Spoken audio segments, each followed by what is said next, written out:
What up, adventurers? We are back. It is Slaine Sunday, and today we are painting, if I've done this correct, a picture of Elfric should appear, the evil elf from the Slaine 2000 AD comic series.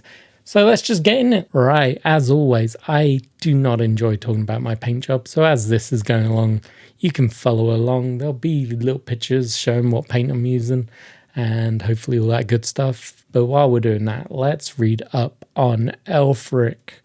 Now, as the obviously the heroes of the Earth tribe are trying to save the land of the young, the evil guys are always trying to destroy it. And one such enemy is the deadly Elfric, who is an El and is among the most potent threats faced by Slaine and his allies. He was a prince among the El. Elfric is a being of the basest depravity and uttermost cruelty, almost impervious to harm from mortals and their mundane weapons. Leading his fellow El in their campaigns against the mortals, he is not only blessed with amazing fighting skills, but also a gem-like third eye. This eye allows Elfric to project a deadly beam which burns mortals and renders them into cinders. With the beautiful but deadly El women supporting him, he is able to wage war like never before upon humanity. Now, he is a big boy.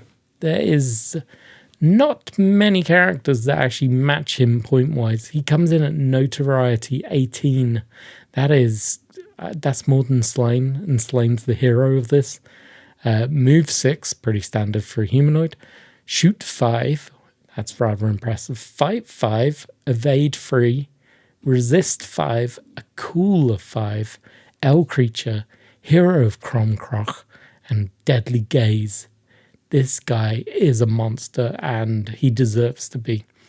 As mentioned, he costs more than Slaine, and he's matched only by other monstrous villains, so he's way up there compared to everyone else. And he has a very impressive stat line, but the skills El creature, the hero of crom-cruach, and deadly gaze all, when combined, seriously add up quite quickly to make him almost impossible to stop. So El creature reflects his immortal nature and ensures that he only suffers stat losses on the first injury marker. Any other don't affect him. They only reduce his cool and his resist stat. So shoot and fight are never going to drop lower than 4. His evade is never going to drop lower than 2. You have to seriously take him out of action, otherwise he is just going to chop through you like nobody's business. And then he has the hero crom-cruach and deadly gaze, which allows him to allocate 2 random feat cards and include the deadly gaze card, which, for those who don't know, gives him +1 to fight and bonus. His heroic feat trigger if he gets 2 2000 ADs triggers, and that gives him +2 power on the combat result, and the opposing model has to give ground afterwards. That's just mean. It's mean. Now, the bit of the card I personally very much dislike. I understand that the picture Warlord Games was referencing when making this model, Elfric is holding a big ass axe. But on his card, they gave him a great sword as his stat. So he's got range 0 to 1, power modifier 0, double-handed. The reason they gave him that was because they wanted to make him double-handed, which considers all special results as a hit, which is great for him. That's what you want. You want him able to hit a ton of stuff, but they should have modeled him with a sword. It's a pet peeve of mine. It's not the first time I mentioned it. It's not going to be the last time. I wish they'd done him with a sword, but they didn't. So let's move on.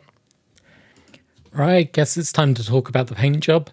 As always, I started off with a black brush-on primer, which I then heavily dry brushed with golden maple fair skin. This is my go-to combo for using contrast paints. Don't know what it is about the golden maple paint, but it works so well with speed paint and contrast paint. I don't know why, it just seems to work. It definitely breaks up surface tension Maybe it has a slight more glossy finish to it, but this is just my go-to technique for everything now going forwards. Yeah, with Elfric being an L and having blue skin in the art that I really enjoy, I am going full-on blue skin, as you can probably see by now in the video, and I achieved that with Telecus Blue, a Citadel layer paint. I rarely use layer paints anymore. I'm lazy. Let's be honest. I'm lazy. I use Army Painter a lot now, and I'm not going to change anytime soon. But it went on quite nicely, and I'm really happy with the brightness of it, though it's going to need shading. We then followed that up with dark wood, which I used on the axe handle, the belt straps, some other leathery areas of the model that just give him that dark look, which is going to contrast with the skin. It was then time to tackle his eye and his hair, and I went with the Zealot Yellow. Pictures I've seen, he has white hair. I wasn't a fan of that. I want him to have that blonde Nordic look.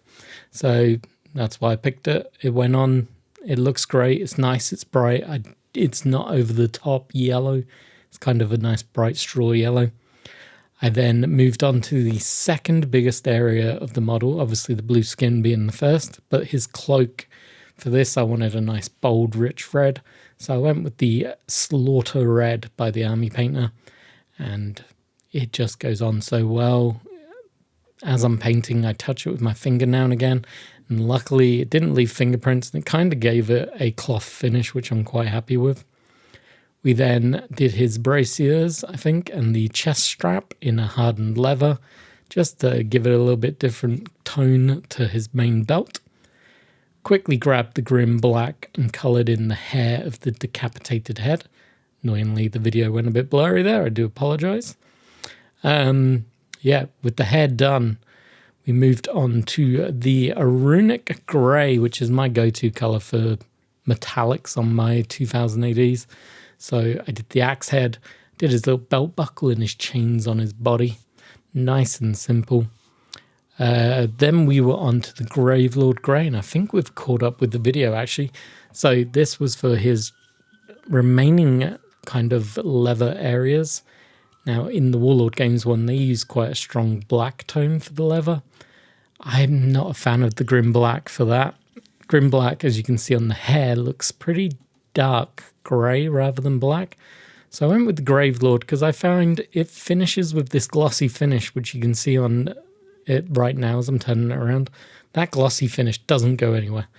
I think it suits pleather trousers, which I assume they are pleather. They got to be pleather, right? We then moved on to the pallid bone, which I just used on the head. It's a decapitated head. It's not going to have much colour to it anymore. I got a little splash of red on its tongue, so I think we are good. It was at this point that I knew I had to shade that skin, and I did not know how. Part of me was saying a black wash or a really dark brown wash would do the trick, but I was worried that was going to muck it up and not give the effect I wanted. So I decided to risk it on this cloudburst blue. My thought process is speed paint over the layer paint. It's going to dive into those shadows. We're going to be safe. It's going to be fine. I start painting it on, and I got to be honest, I freak out. I'm thinking to myself, what have I done? I did not thin this paint down. I stupidly did not put thinner on. Didn't mix any water in or anything. I just started slapping it on the model. And yeah, I turned off the camera. I freaked out. I should have trusted the process, but I painted it on, left it to dry, and I was not happy at all. But I pushed through. I didn't record this because I was really pissed off at myself. I thought the video wouldn't come out. So I just pushed on through. I was using Calgar Blue by Citadel Paints, and I basically layered up the blue again. And I'm actually happy with the result. I wish I recorded this stage because it is worth talking about your mistakes. It was hot in Ottawa. My tempo was too short. I could not film. I was pissed off at myself really badly. But I pushed through, and I got this beautiful model to show off to you guys. So here he is, Elfric the L. That's one of the last named villains in the set. looking at what I've got left to do. I've got the L women. I've got the Bathe. I've got Drones with crossbows, or skull swords with crossbows. I've got the skull sword champions, and I got the beasts. We're nearly done with the set. But I hope you enjoyed. Sorry I didn't record everything and show this terrible mess I made. But live and learn. Push through. Every model gets ugly at some point. You just got to push on through. Hope you got some use out of this. As always, like, comment, subscribe. If you feel really generous and want to buy me a cup of coffee, there's a button down below that you can sign up for. And yeah, I'll catch you in another video real soon. As always, cheers for watching.